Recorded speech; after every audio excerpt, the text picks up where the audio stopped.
The sky didn't just darken, it bruised. Maya Quinn loved the color of it, a deep, angry purple that promised violence. She lived for moments like this, her camera a shield between her and the world's raw power. It was a lie she told herself, a story about adventure to fill the quiet, empty spaces in her life.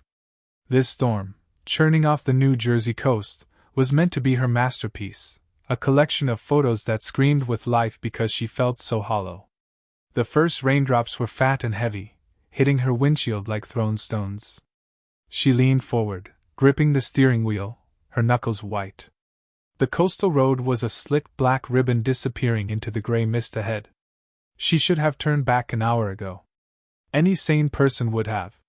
But the loneliness that gnawed at her was a more persistent beast than common sense.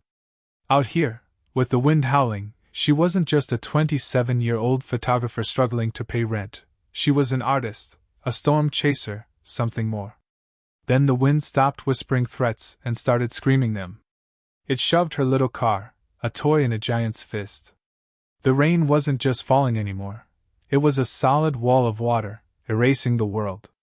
Her wipers fought a losing battle, their frantic rhythm a match for her own frantic heartbeat. She couldn't see the road. She couldn't see anything. Her foot eased onto the brake, a useless gesture. A sheet of water surged across the asphalt, lifting the tires. She felt the sickening, weightless slide, a loss of control so total it stole the air from her lungs. The car spun once, a dizzying pirouette of terror, before slamming into something hard. The engine coughed, sputtered, and died.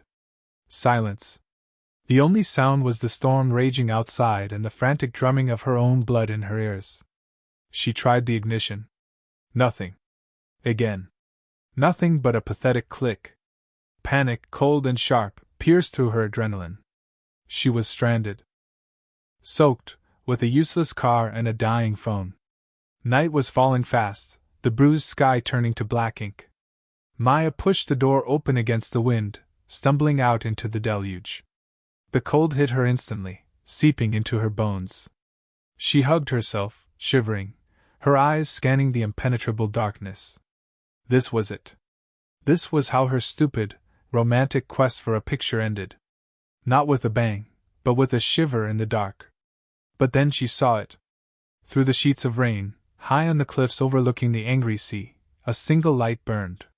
It was a warm, yellow square against the hostile black, steady and defiant. A house. No, it was too big for a house. It looked like a fortress, a stone silhouette ripped from a Gothic novel. Hope was a painful, desperate thing. It made her move. She grabbed her camera bag from the passenger seat, her only real possession in the world, and slammed the car door shut. Every instinct screamed at her to stay put, to wait for help. But the light was a promise, a beacon in the fury of the sky. It was shelter. It was her only choice. She began to walk, her boots sinking into the muddy shoulder of the road. The wind tore at her, trying to push her back, but she leaned into it, her gaze fixed on that solitary light. It wasn't a welcoming glow. It was a warning, a single eye watching from the darkness. But it was better than the alternative. With each step towards the imposing mansion on the cliff, she felt less like she was running towards safety and more like she was walking straight into a trap. The path to the mansion was a treacherous, winding driveway that fought its way up the cliff. Maya's legs ached, and the camera bag felt like it was filled with stones, but she kept her eyes on the light. The house grew larger with every step, a monster of dark stone and sharp angles against the raging sky. It wasn't a home. It was a fortress built to keep the world out. Or to keep something in. She finally reached it, a wrought iron gate, at least 10 feet high, its black bars twisted into severe, unforgiving patterns. A heavy chain and a formidable padlock secured it. It was a dead end. A sob of frustration caught in her throat. She was so close. She rattled the gate with numb fingers, a useless gesture against the solid metal. It didn't budge. Defeated, she leaned her forehead against the cold bars, the rain plastering her hair to her face. Then she heard it. A soft, metallic click, almost lost in the howl of the wind. Her head snapped up. The heavy chain slithered to the ground like a dead snake. Slowly, silently, the massive gate began to swing inward, opening a path for her into the darkness beyond. There was no one there. No motor, no guard. It had just opened. As if it had been expecting her. A shiver, colder than any raindrop, traced its way down her spine. This wasn't a rescue. It was an invitation. She hesitated for only a second before forcing her frozen legs to move. Stepping through the gate felt like crossing a line from which there was no return. The grounds were dark and manicured, shadows of tormented-looking trees writhing in the wind. She reached the front door, a slab of dark, heavy wood that looked ancient, and raised a trembling hand to knock. Before her knuckles could touch the wood, the door swung open. A man stood there, bathed in the flickering glow of candlelight from within. He wasn't just tall, he was imposing, a silhouette of quiet power that seemed to absorb the light around him. He moved with a stillness that was more intimidating than any sudden motion. His eyes found hers in the dark, and Maya felt pinned by his gaze, seen and assessed in a single, silent moment. He wasn't surprised. He didn't ask what she was doing there. "My car," she stammered, the words feeling small and foolish. "It crashed. The storm." "I know," he said. His voice was low and calm, a stark contrast to the chaos raging outside. He stepped back, a silent command for her to enter. She walked past him into a foyer so vast it could have swallowed her whole apartment. The air was cool and smelled of old books and beeswax. Long, dancing shadows stretched from the flickering candles that lined the walls, making the corners of the room disappear into darkness. He said nothing as he closed the heavy door behind her. The sound was a deep, resonating thud, followed by the sharp, final click of a lock. The sound echoed in the sudden, deafening silence. The roar of the storm was gone, replaced by an unnerving quiet. She was safe from the wind and the rain. But as she looked at the man now watching her, his expression unreadable in the shifting light, Maya felt a new and more profound kind of terror. He was offering her protection, she knew. But it felt like he was claiming her. She had escaped the fury of the sky only to find herself trapped in the eye of a much more dangerous storm. She was a bird who had flown into a beautiful, gilded cage to escape the rain, only to hear the door snap shut behind her. Maya woke to the sound of crashing waves. For a moment she was lost, her mind clinging to the dregs of a nightmare she couldn't remember. The sheets beneath her were impossibly soft, the air cool and smelling of salt and rain. This wasn't her bed. This wasn't her life. She sat up, her heart giving a painful lurch. The memories of the storm, the dead car, and the man at the door came rushing back. She was in his house. The room was beautiful, all dark wood and pale linens, with a single, massive window that looked out onto a furious gray sea. On a chair beside the bed, her own wet clothes were gone, replaced by a simple black sweater and gray trousers. They were soft, expensive, and felt like a uniform. A fresh wave of panic washed over her. She had to get out of here. She dressed quickly, the clothes fitting her a little too well, and slipped out of the room.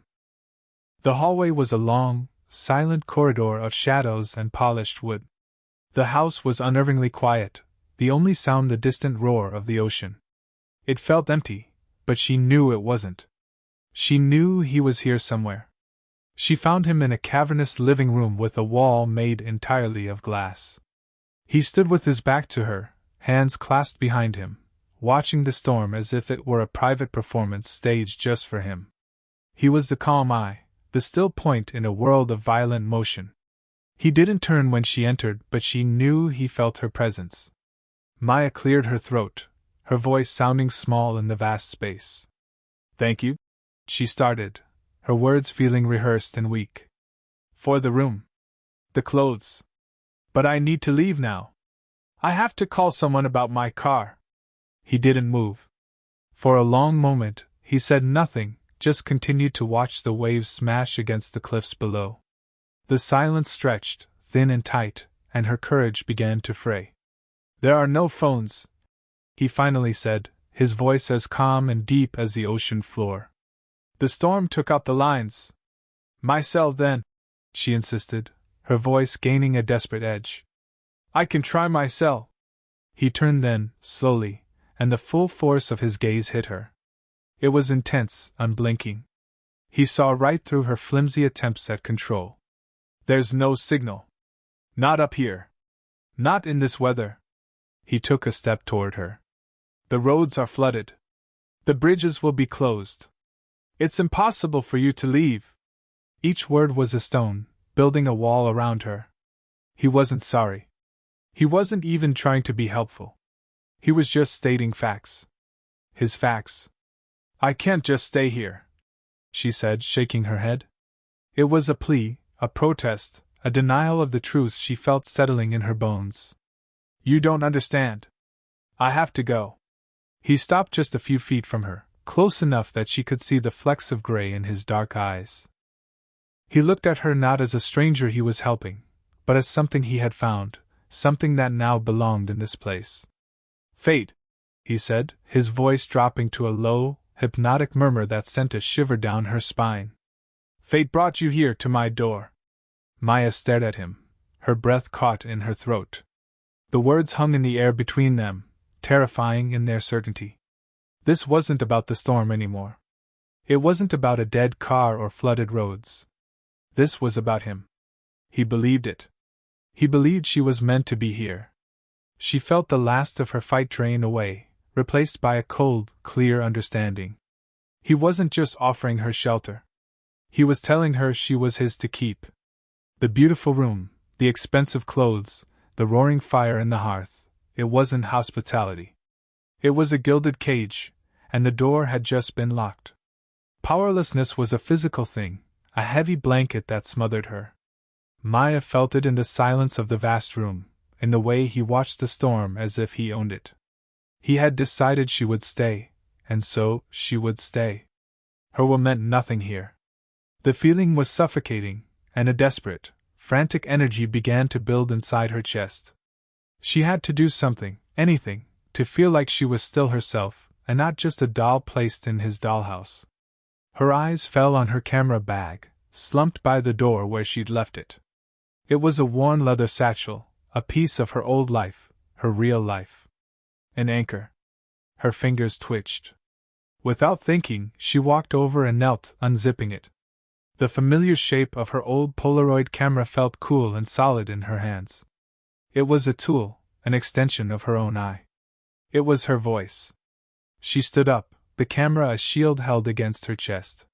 He was still watching the ocean, but she felt his attention shift to her, a subtle change in the air. She ignored him.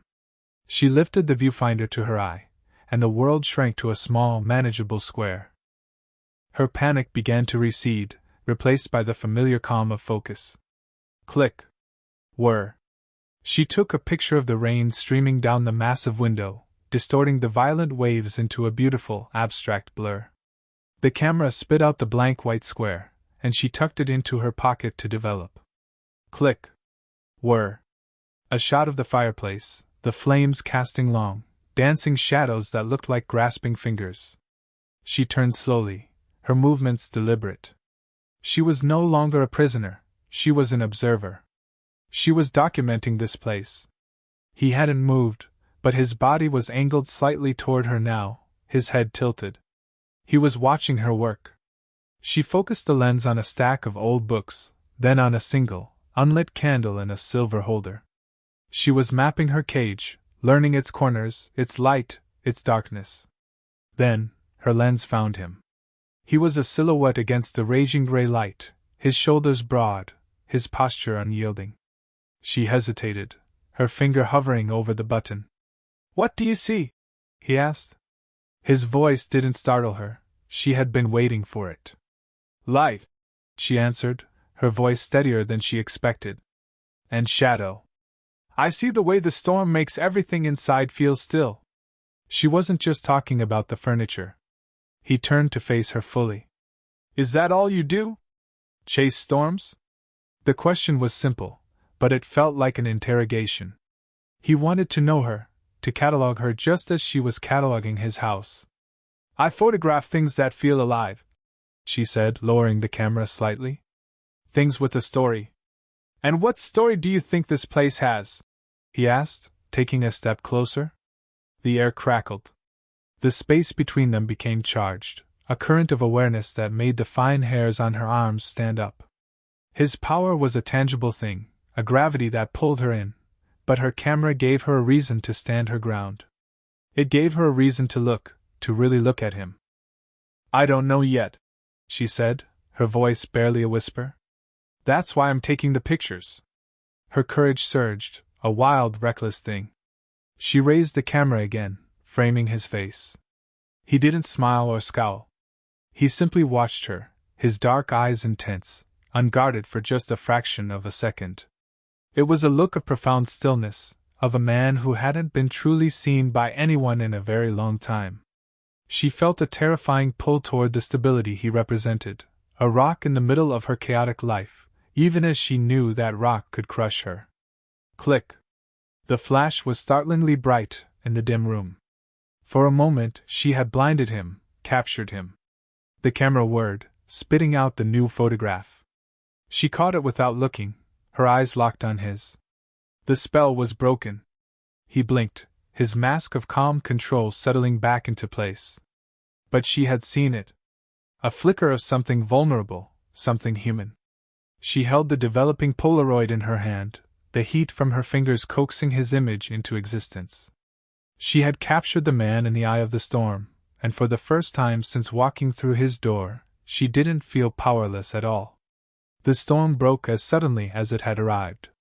Maya woke not to the sound of rain lashing against the glass, but to a strange, watery silence.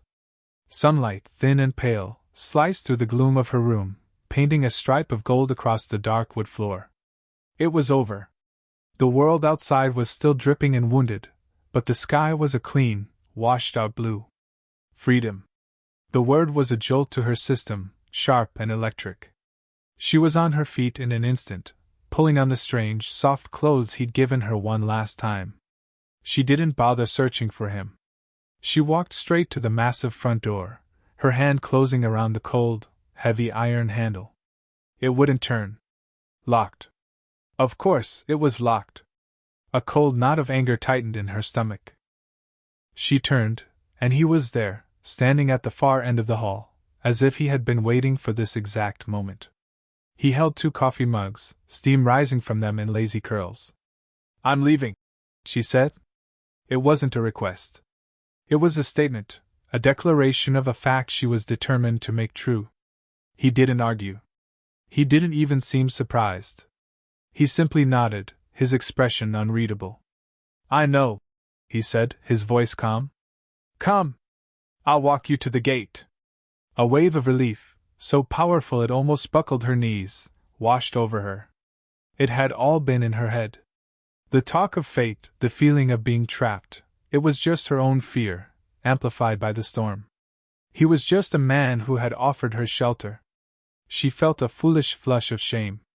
He set the mugs down and led the way. As he unlocked the heavy front door, fresh, rain-scoured air flooded the foyer. It smelled of salt and wet earth, the scent of escape. She followed him out onto the stone steps, her heart hammering with a hopeful, frantic beat. The grounds were littered with leaves and small branches, but the path to the gate was clear. She could almost taste her freedom. They reached the tall, wrought-iron gate, the one that had so mysteriously opened for her 2 nights ago. Now, it was shut tight. And blocking the path beyond it was a massive, ancient oak tree, its roots ripped violently from the earth. It lay perfectly across the narrow driveway, a barricade so complete it was almost artistic. Maya stopped dead. She stared at the tree, at the clean, splintered break in its trunk, at the way it lay without disturbing the stone walls on either side of the drive. It was too neat. Too convenient. A cold dread crept up her spine, extinguishing the warm spark of hope. The storm, Nathan said, his voice a low rumble beside her. It took the old oak down. The road is completely blocked. She turned to look at him, her eyes searching his for any sign of a lie. But his face was a mask of calm, placid concern. He was a brilliant actor. She knew, with a certainty that made her feel sick, that this tree had not fallen by chance. He had arranged this. This was his checkmate.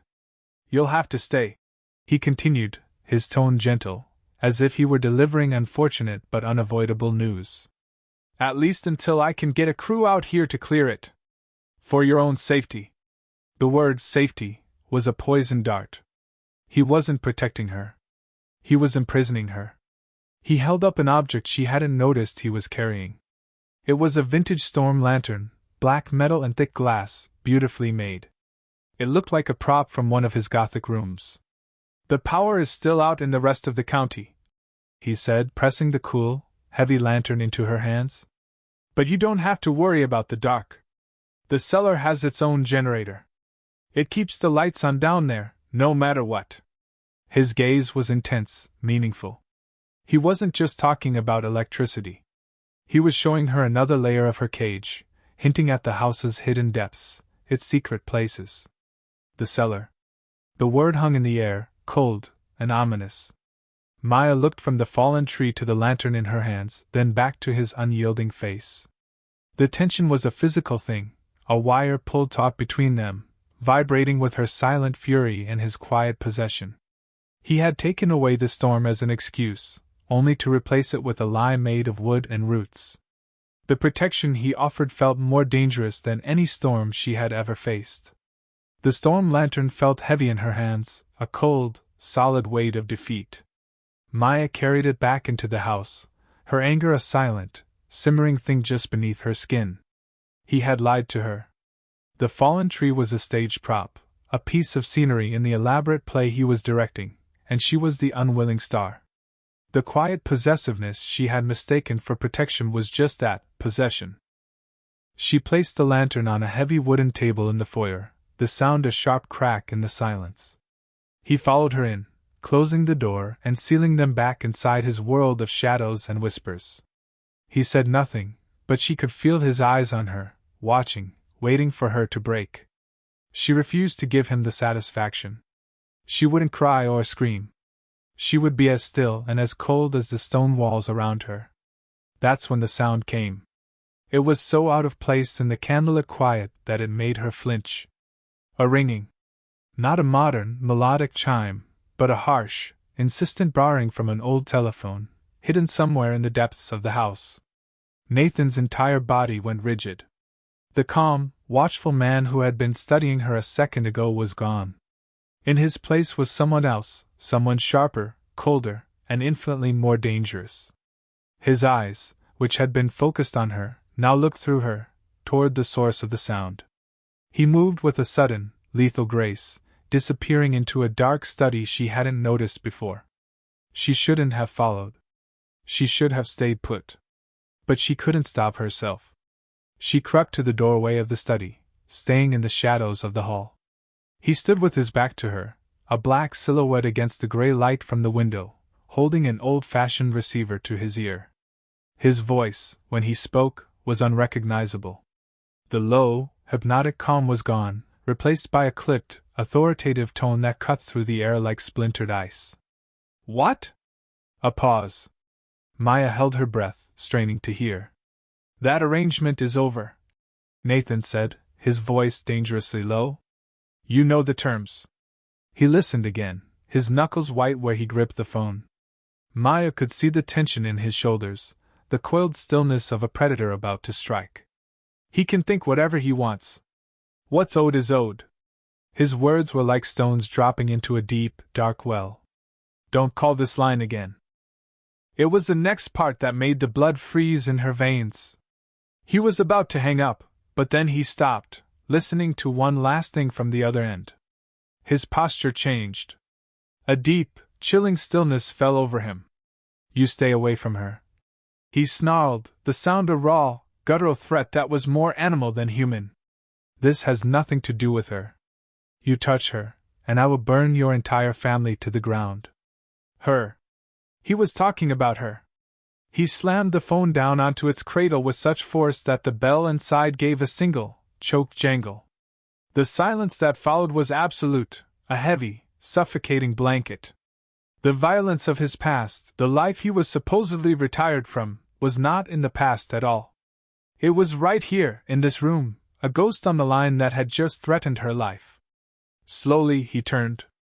His eyes found hers in the dim light of the hallway, and Maya felt her heart stop.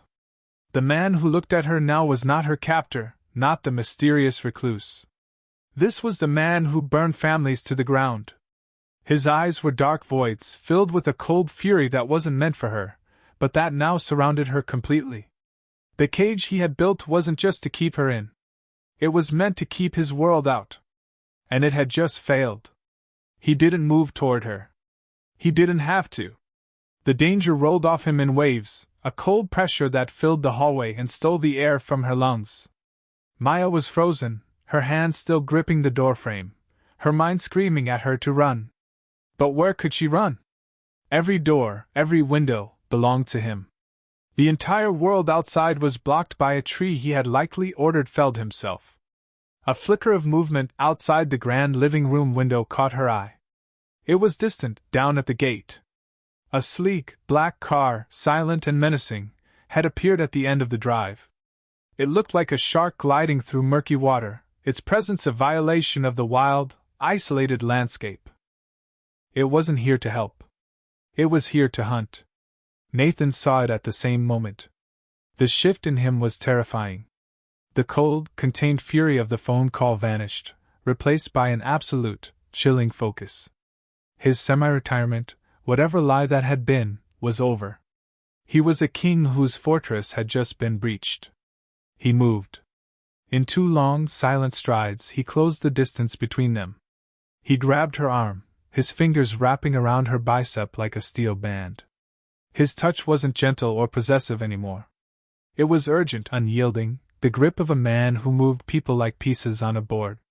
She let out a small, startled gasp, but he didn't seem to hear it. He was already pulling her along. "Where are we going?" she cried, stumbling to keep up as he dragged her away from the front of the house, deeper into its shadowed heart. He didn't answer. He didn't even look at her. His eyes were scanning the hallways, his head cocked as if listening for a sound only he could hear. They passed a narrow, unassuming door, and he stopped, pulling a heavy iron key from his pocket. He unlocked it and pulled it open, revealing a steep flight of stone steps leading down into absolute darkness. The air that rose to meet them was cold and smelled of damp earth, stone, and something else, something old and sweet, like fermenting fruit. The cellar. The word echoed in her mind from his earlier warning. He grabbed the storm lantern from the foyer table where she'd left it, struck a match, and a warm, flickering glow pushed back the oppressive black. He shoved the lantern into her free hand and pulled her down the steps. It was a different world down here. The polished wood and quiet elegance of the mansion above gave way to rough-hewn stone walls that wept with condensation. It was a labyrinth of narrow passages, lined with endless racks of wine bottles sleeping in dusty cradles. It was a place of secrets, a tomb beneath the house. He led her to a small, iron-banded door at the end of a passage and opened it. The room inside was tiny, a wine vault lined with more racks from floor to ceiling. It was windowless and cold. He gently pushed her inside. "Stay here," he commanded, his voice low and tight.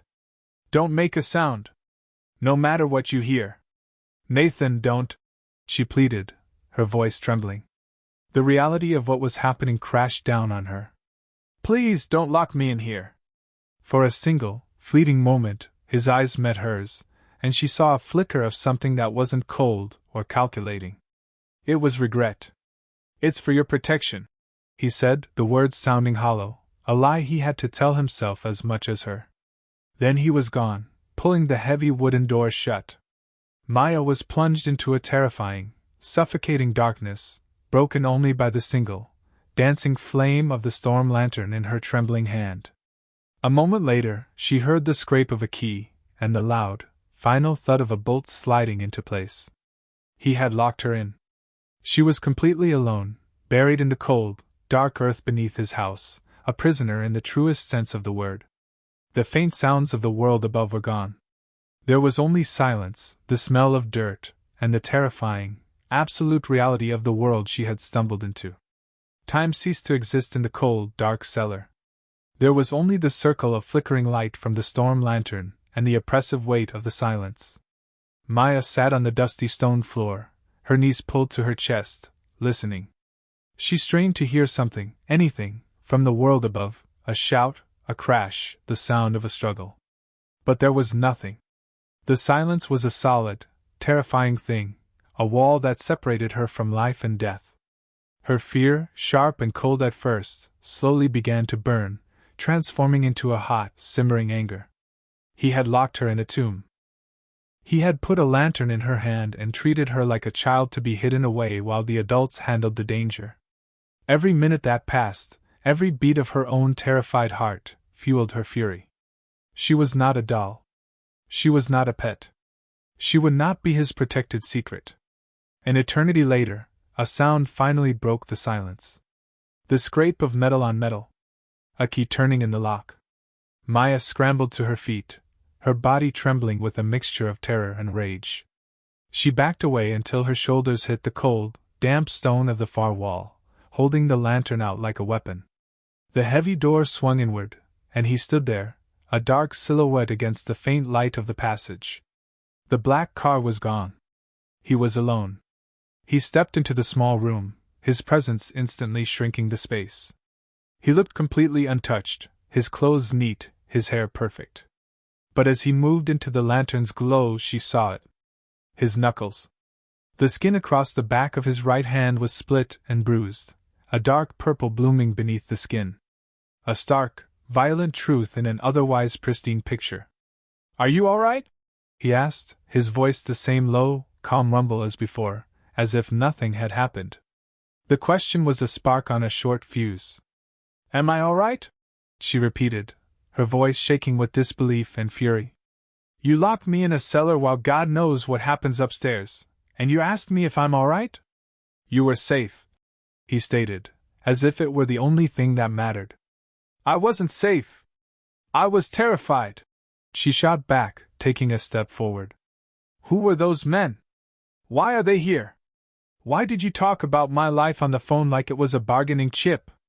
He watched her, his expression unreadable, a mask of stone. He reverted back to the guarded, untouchable man she had first met. "It's better if you don't know the details." "No," she said, shaking her head, her voice rising. "No, I have a right to know. This isn't your private drama anymore. They're here because of you, and I'm trapped in the middle of it. I am not your prisoner. I am protecting you," he insisted, his voice hardening, each word a steel bar dropped into place. "That is all you need to understand. Your ignorance is the only thing keeping you safe." The words hit her harder than a physical blow. Ignorance is your shield. The trust she had foolishly, tentatively started to feel for him, the fragile connection forged over a shared storm and a single photograph, shattered into 1,000 tiny pieces. It was a lie. All of it. He wasn't protecting her. He was managing her. He was keeping her in the dark, not for her safety, but for his convenience. A chilling clarity washed over her.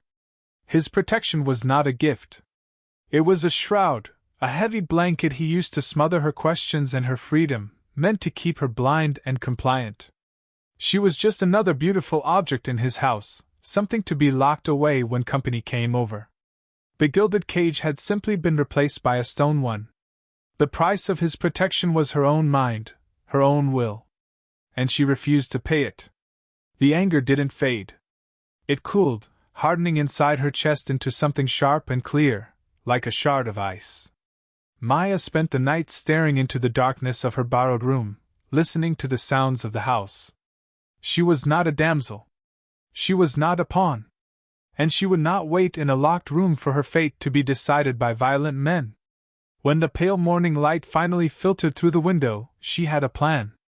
Her fear was still there, a cold knot in her stomach, but it was no longer in charge. Now it was just fuel. She rose and dressed in silence. Her camera bag was on the floor, a familiar weight.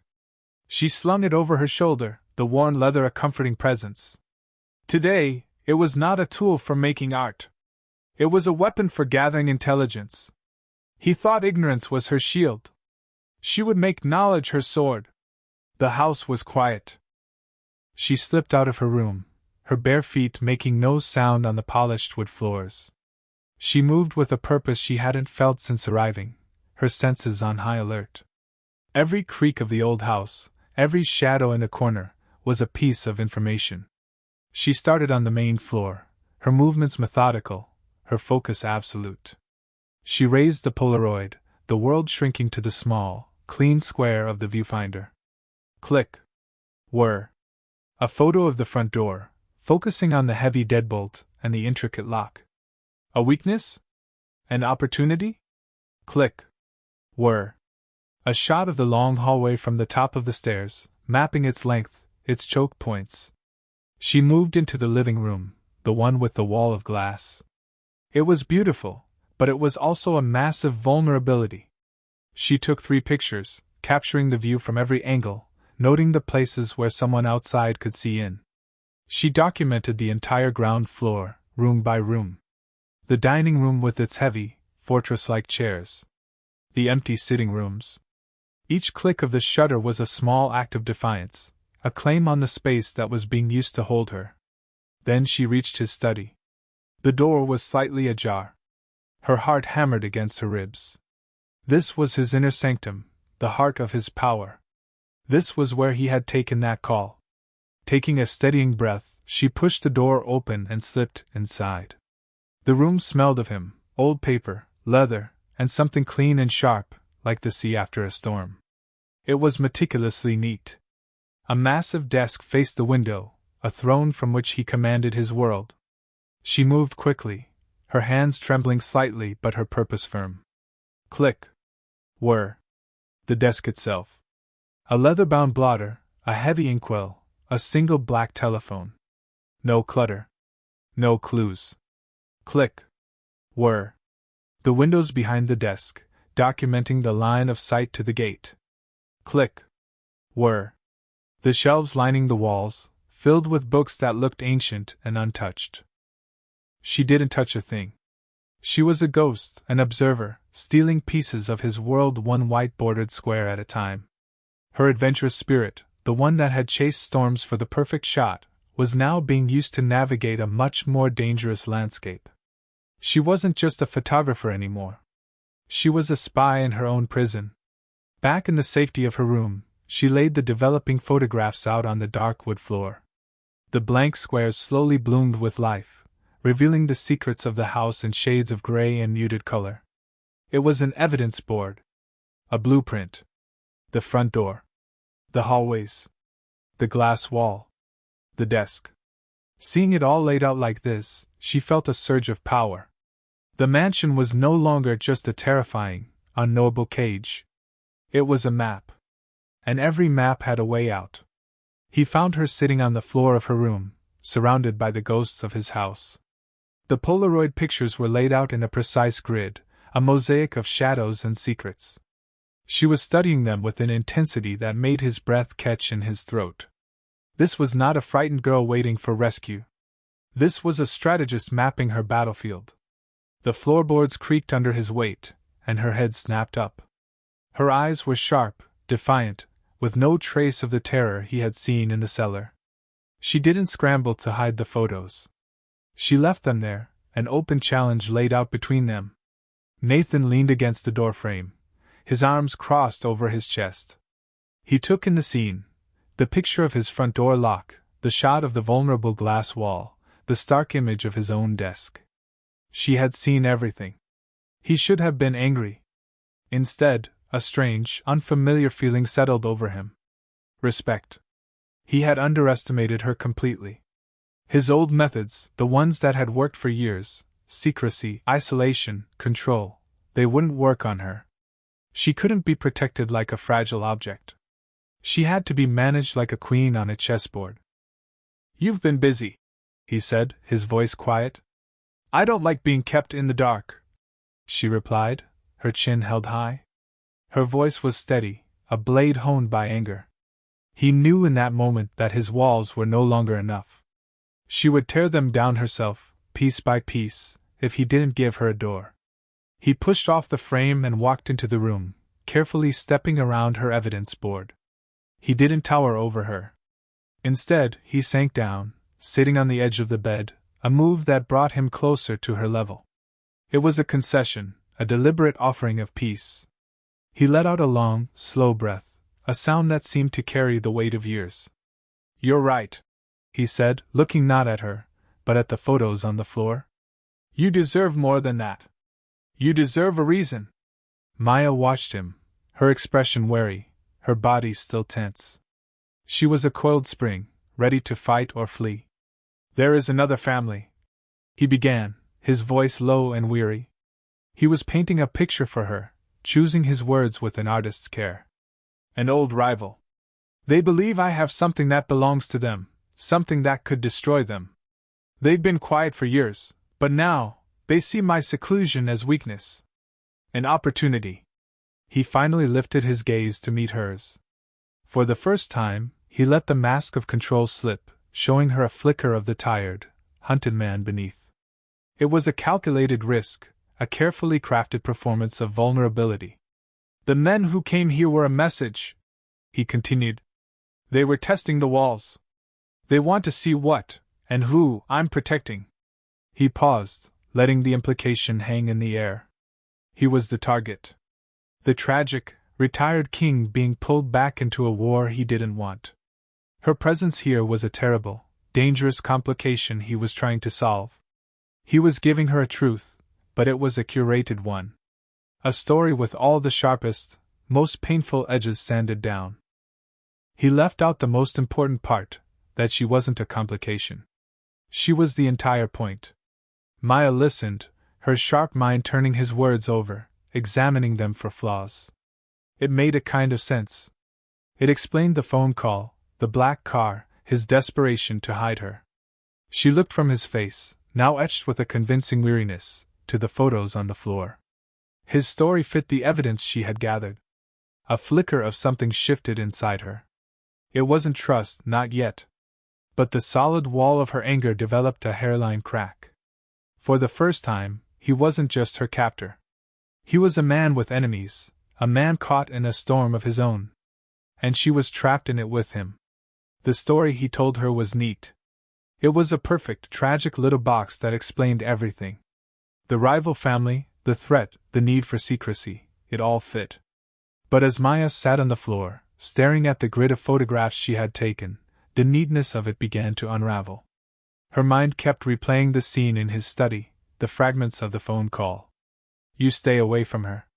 How did they know she was here? If his rivals were just testing the walls, as he'd claimed, they wouldn't know about the woman inside. Unless they were the ones who put her there. A cold dread, far worse than anything she had felt in the cellar, began to creep through her.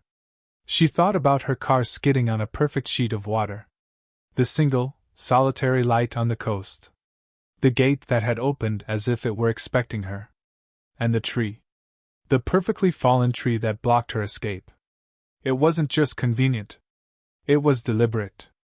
Her breath hitched. She gathered the photographs, her hands no longer trembling. They were cold, steady.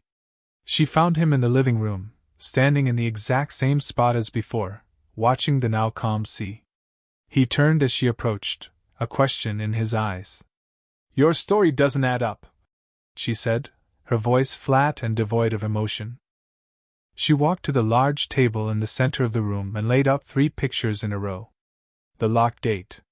The crashed car she'd snapped a picture of through the window. The fallen tree. "You said your enemies were testing your defenses." "They were," he said, his voice cautious. "No," she countered, her gaze sharp enough to cut glass. "On the phone, you told them to stay away from her. They already knew I was here, didn't they? This wasn't a random check on your fortress. This was about me." He said nothing, his jaw tight. "You knew," she whispered, the horrifying truth clicking into place. "When I showed up at your door, soaked and terrified, you weren't surprised. You said, 'I know.' How did you know, Nathan?" He tried to hold her gaze, but his eyes faltered, dropping to the pictures on the table. He was cornered. She had trapped him with his own secrets, laid bare by her lens. He had nowhere left to hide. He finally looked at her, and the mask was gone. In its place was a raw, haunted look of a man who had been caught in a lie so profound it had broken something inside him. "The storm," he said, his voice a hoarse whisper. "It wasn't a coincidence." Maya felt the floor drop out from under her. "They knew you were on the coast," he continued, the words coming out as if they were being torn from him. "They knew your route. That patch of road, they flooded it. They made sure your car would die right here. They funneled you to the only light for miles." He looked up, his eyes filled with a terrible shame. "My light." The air left her lungs in a rush. The entire world tilted on its axis. "They drove you to my door, Maya," he confessed, the final, devastating truth falling between them. "They needed a weakness, a piece of leverage I haven't had in years. A person. You were never just a stranger caught in a storm." His voice broke. "You were the bait." Bait. The word echoed in the vast, silent room. She wasn't a guest. She wasn't a prisoner. She was a piece of meat in a trap. Everything, the crash, the open gate, his quiet intensity, it all snapped into a new, horrifying focus. And the worst part, the part that felt like a physical blow to her heart, was his lie. "Fate," she breathed, the word tasting like ash in her mouth. "You said fate brought me here." "I was a fool," he said, looking utterly broken. "When I saw you, I wanted to believe it. It was easier than admitting I had let them put you in this cage from the very beginning." The betrayal was absolute. It wasn't just his enemies who had used her. It was him. He had watched her, talked to her, let her believe in some dark, cosmic connection, all while knowing she was nothing more than a pawn in their sick game. He was not her savior. He was her unwitting warden, complicit from the moment she had stepped across his threshold. And in that moment she hated him more than she had ever feared him. The word hung in the air between them, ugly and sharp. Bait. It stripped her of everything she was, a photographer, a woman, a person, and turned her into an object. A lure. The entire story of her life for the past 3 days was a lie, a carefully constructed stage, and she had been the puppet dancing on its strings. The hatred she'd felt moments ago was too hot, too simple for this. This was a cold, hollow betrayal that settled deep in her bones. She didn't cry. She didn't scream. A single, bitter laugh escaped her lips, a sound that made Nathan flinch. "So that's it," she said, her voice unnervingly calm. "I'm just a key. The key to your cage." He looked utterly destroyed, the shame plain on his face. "Maya, I never wanted this." "It doesn't matter what you wanted," she snapped, her cold calm finally breaking into a shard of anger. "It's what you did. You lied. You played this game of fate and dark romance while knowing I was just a pawn they had placed on your board. You're no better than they are." The accusation struck him, and he had no defense. He was her warden, and he had been from the moment he saw her on his doorstep. The power in the room had shifted completely. He was no longer the imposing man in control. He was the one who had failed, the one who had been outmaneuvered. She held all the moral authority now, and her eyes were like chips of ice. "They won't stop," he said, his voice low and urgent. "Now that they know you're here, know that I've kept you here, running is not an option for you anymore. They will find you. They will use you to draw me out. Your only chance of survival is with me." She stared at him, the terrible logic of his words sinking in. He was right. She couldn't just walk out the open gate. The game had started, and she was a central piece. To run would be to live the rest of her life looking over her shoulder, a hunted animal. Her old life, the one with the small apartment and the struggle to pay bills, was a world away now, a place she could never go back to. She was trapped, not by his walls, but by the consequences of his war. Maya looked down at the pictures scattered on the table, her map of the mansion. Her plans for escape were useless. This was no longer a cage to flee from. It was a fortress to defend. She had a choice. She could be the terrified bait, cowering in a cellar until they came for her. Or she could become a player in the game. Her gaze lifted from the photos and met his. The fear was gone, burned away by the cold fire of her resolve. "All right," she said, her voice clear and hard. "I'll stay. I'll fight." A flicker of relief crossed his face, but she cut him off before he could speak. "But not as your prisoner," she continued, taking a step toward him, claiming the space between them. "Not as your secret. We do this my way now." He stared at her, seeing the woman she had become in the crucible of his lies. She was not the storm chaser who had stumbled to his door. She was a survivor. "Your way?" he asked, his voice rough. "Rule 1, she said, her voice ringing with absolute authority. "No more lies. You tell me everything. The names, the reasons, the risks. I will not be kept in the dark again." He nodded slowly. "Done. Rule 2. No more locked doors. No more cellars. I am not something you hide. I am your partner in this, or I am nothing." "Done," he repeated, his eyes never leaving hers. "And Rule 3, she said, her voice dropping, intense and final. "When this is over, I walk away. No talk of fate. No gilded cages. I walk out that gate, and you let me go." The silence stretched, thick with unspoken things. This was her price for the alliance, for her mind, for her help. It was the promise of her freedom. "Done," he said at last, the word a vow. She gave a sharp, decisive nod. The deal was struck. The trust between them was a ruin, but on its ashes, they had just built a dangerous and desperate alliance. Maya turned back to the table and picked up a photograph of the living room's glass wall. "Okay," she said, her voice all business. "Let's start with this. Tell me about our biggest weakness." The waiting was the worst part. The silence of the mansion, once a sign of her isolation, had become a weapon they were holding. It was taut, heavy, and ready to snap. The call had come an hour ago. A single, coded word from one of Nathan's contacts, then the line went dead. They were coming tonight. "They will expect us to be upstairs," Nathan said, his voice a low rumble in the cavernous living room. "In the master bedroom or my study. A traditional fortress defense." Maya shook her head, her eyes fixed on the grid of photographs still laid out on the table. Her finger traced the edge of one particular image, a dark, iron-banded door set in a stone wall. "No," she said, her voice clear and steady. "Not a fortress. A trap." She tapped the picture. "We do it there. In the cellar." He looked at her, his dark eyes searching hers.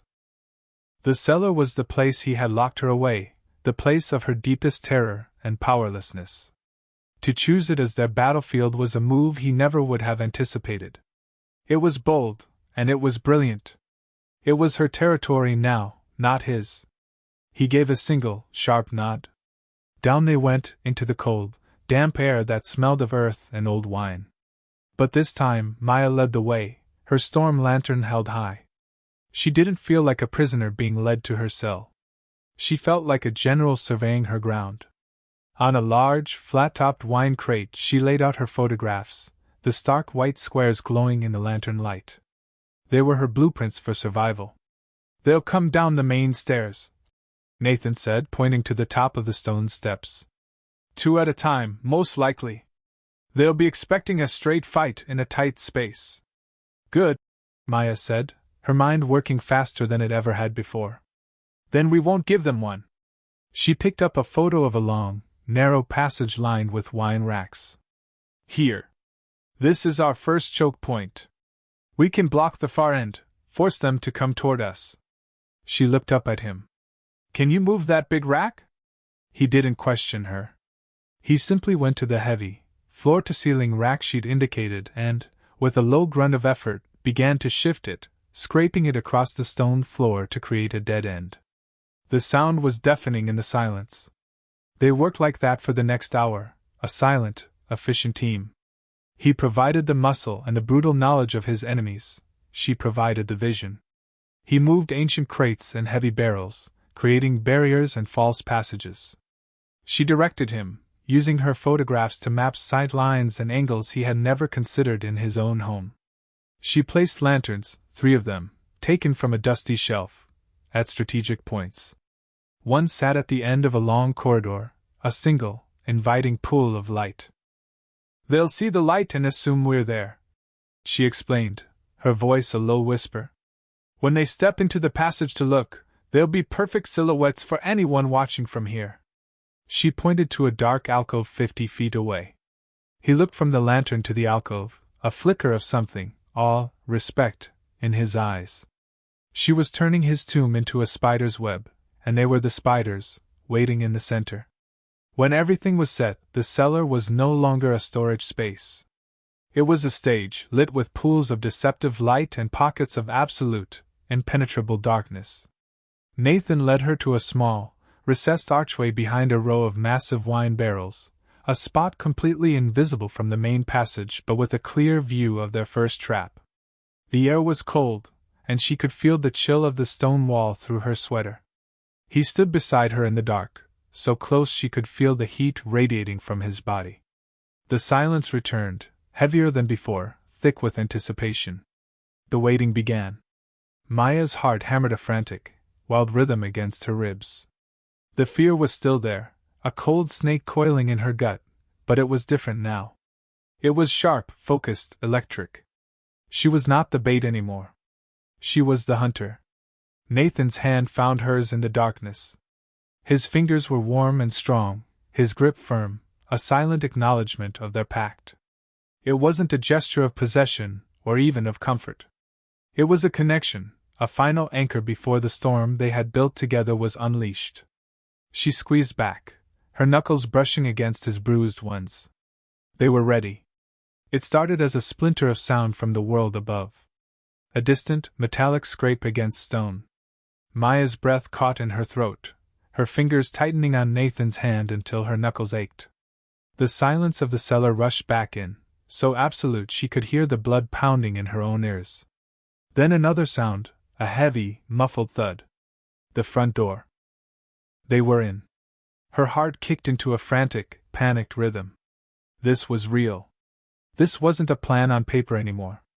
These were real men, coming to hurt, coming to take. Nathan squeezed her hand once, a hard, reassuring pressure, before letting go. The warmth vanished, leaving her cold in the dark.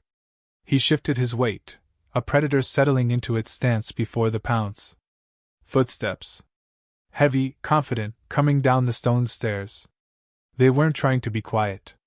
They owned this house now. One set of steps, then another. They paused at the bottom, their dark shapes just visible in the faint, ambient glow from the passages beyond. They saw the single lantern she had placed, the one meant to draw their eyes. "Clever," a low voice rasped, echoing slightly in the damp air. "Hiding in the cellar." 3 shapes detached themselves from the darkness at the bottom of the stairs and moved into the main passage, walking directly toward the decoy light. They were exactly where she wanted them to be. One man, clearly the leader, stepped forward into the pool of light, his face a mask of cruel confidence. "There you are," he said, his eyes finding their hiding spot behind the barrels with unnerving speed. "And the girl? Perfect." He wasn't looking at Nathan. He was looking at her. His gaze was possessive, like she was a prize he had already won. He took a step toward their alcove, his hand outstretched. "Come on out, little photographer. We're leaving." In that moment, all her careful planning, all her cold resolve, threatened to shatter. He was going to touch her. He was going to grab her and drag her out, proving she was nothing more than the bait she'd always been. The terror was a cold, paralyzing wave, but beneath it, the hot anger from the betrayal surged back to life. No. She would not be a prize. She would not be a pawn. Her camera was clutched in her hand, the cool plastic a solid piece of her own will. She had used it to see his world. Now she would use it to blind it. As the man's fingers reached for her arm, she moved. It wasn't a flinch or a retreat. She stepped out from behind the barrel, raising the Polaroid camera with both hands, pointing it at him like a gun. He paused, a smirk on his face, confused for just a fraction of a second, Then she pressed the button. The flash was a miniature sun exploding in the darkness. A silent, violent blast of pure white light that bleached the entire cellar for a split second, burning the man's sneering face into her retinas. He screamed, a raw, agonized sound, stumbling back and clawing at his eyes. The world plunged back into a disorienting blackness, punctuated by the bright, swimming spots in her vision. The other two men were shouting, confused. This was her moment. This was the chaos she had designed. "Nathan, left!"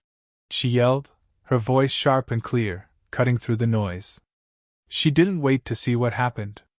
She scrambled away, using her knowledge of the layout, her own map, to melt into the deeper shadows of a side passage.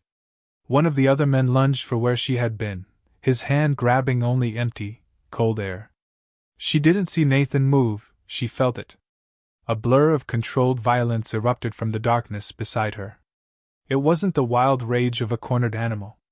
It was precise, brutal, and terrifyingly efficient. There were short, hard sounds, the sickening thud of a fist hitting flesh, a choked gasp, the heavy fall of a body to the stone floor. It was a dance of shadows and pain, and she was its choreographer. He wasn't fighting to reclaim his territory. He was fighting to defend her choice, to honor the terms she had set. This was a brutal ballet in the dark, and for the first time, he was dancing to her music. The silence that followed the violence was the most unsettling sound of all. It was a hollow, ringing quiet that filled the cellar, thick with the scent of dust and something metallic that made Maya's stomach turn. The bodies were gone. Nathan had dealt with them with a quiet, chilling efficiency that she refused to watch. Now, they stood on opposite sides of the massive living room, the space between them a chasm. The alliance was over. The battle was won. They were just a man and a woman in a house again, strangers bound by a secret written in blood and shadows. She didn't sleep. She sat in the pale armchair in her room, watching the black square of the window, waiting for the dawn. When it came, it was not the gentle, gray light of a storm breaking. It was a brilliant, almost brutal slash of gold that cut across the floor. The sun was shining. The world outside was bright and alive, and it felt like a foreign country. Every muscle in her body ached. Her mind felt scoured raw. She walked out of the room, her footsteps echoing in the unnervingly silent hall. She expected him to be there, a shadow guarding a door, but the mansion was empty. She reached the huge front door, her hand hovering over the iron handle, her heart giving a painful thud. She expected it to be locked, a final test, a final cage. It turned. The heavy door swung open on silent hinges, and the morning flooded in, fresh and clean and tasting of salt. Maya stepped outside, blinking against the brightness. The grounds were washed clean by the storm, glittering with leftover raindrops. She walked down the stone steps, her gaze fixed on the driveway. The tree was gone. Not a single branch or splinter remained. The path was clear, a clean, dark ribbon of asphalt winding down the cliff to the road below.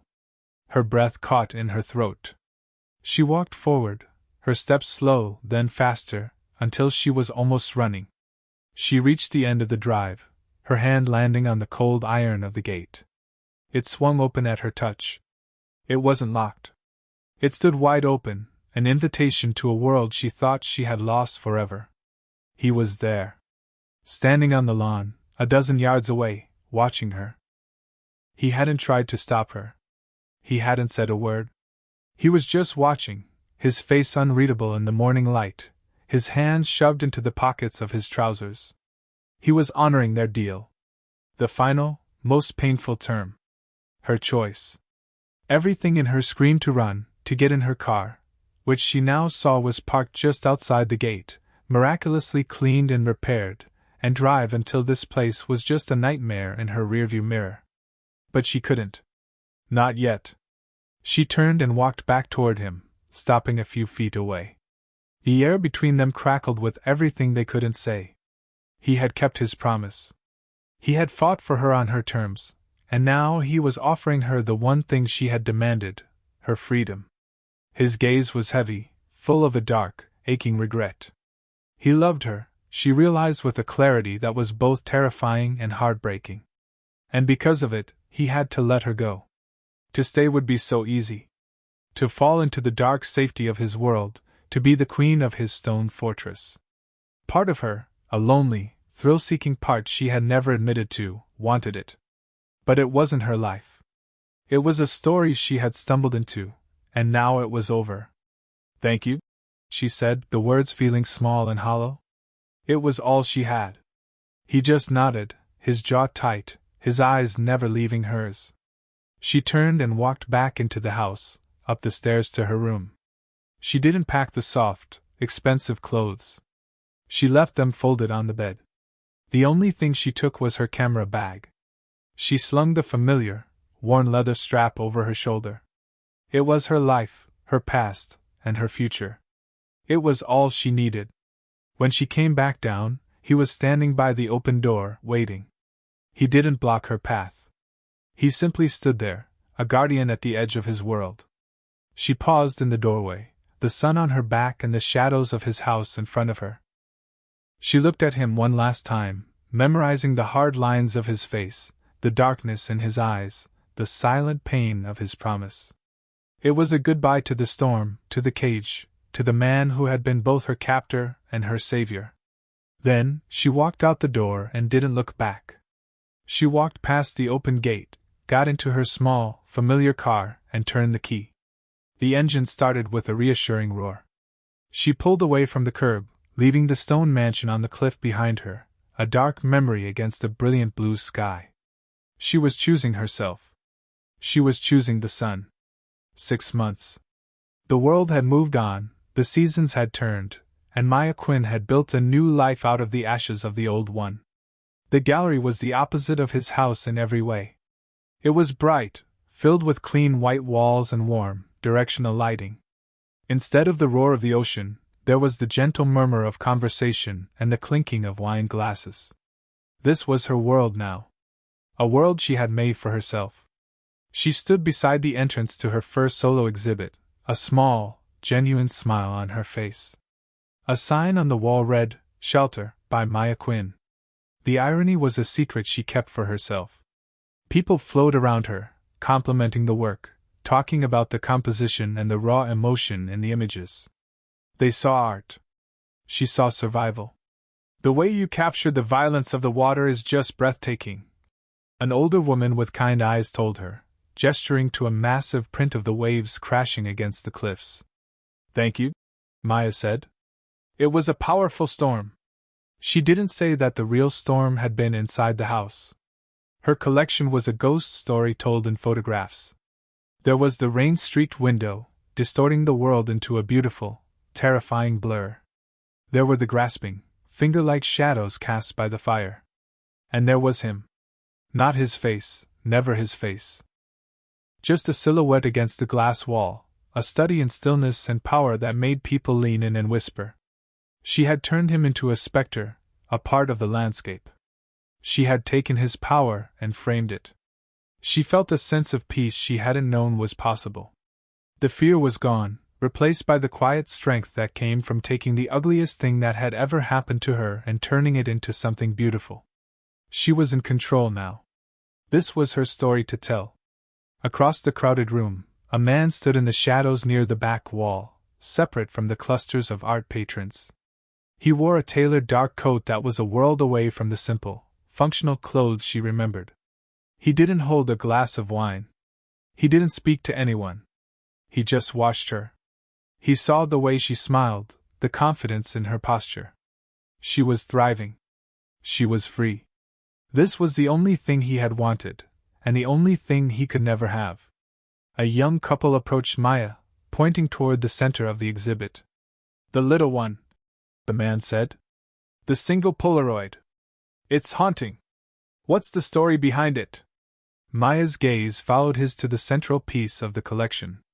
It was set apart from the large prints, displayed alone on a stark white wall, under a single, focused light.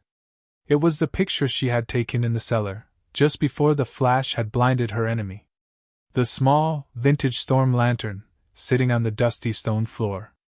Its single flame was a tiny, defiant star in a universe of darkness. A shiver traced its way down her spine. That one, she said, her voice softer now, is about finding a little bit of light when you think you're completely surrounded by the dark. While she was talking, the man in the dark coat moved. He didn't approach her. He spoke quietly to the gallery owner, his voice a low murmur that didn't carry. He pointed to the small, illuminated Polaroid on the wall. The owner's eyes widened slightly. A nod. A credit card exchanged. A signature. The entire transaction took less than a minute. Maya finished her conversation, a strange, sudden chill prickling her skin. The feeling of being watched was so intense, so specific, it was like a physical touch. Her head snapped up, her eyes scanning the crowd, searching the back of the room for a familiar shadow. But there was nothing. Just strangers laughing and talking. The space where he had stood was empty. He was gone, a ghost at the feast. A moment later, the gallery owner rushed over, her face flushed with excitement. Maya! You're not going to believe this. The lantern photo, your central piece, it's sold. Maya's heart gave a strange, painful lurch. Oh, she said, surprised. That's wonderful. Who? He wanted to remain anonymous, the owner said, beaming. Paid well over asking price. He just said he had to have it. Maya looked past the owner's shoulder to the empty space on the wall where her defiant little light had been. It was gone. Sold. To a stranger who had stood in the shadows and watched her from afar. She didn't know how she knew, but she did. It was him. He wasn't just a ghost in her past, he was a patron in her present. He would watch over her, but from the darkness, forever her unseen protector. She was finally free, but she would never be completely alone. If you enjoyed the video, tell us where you're watching from and subscribe to the channel to keep up with our content.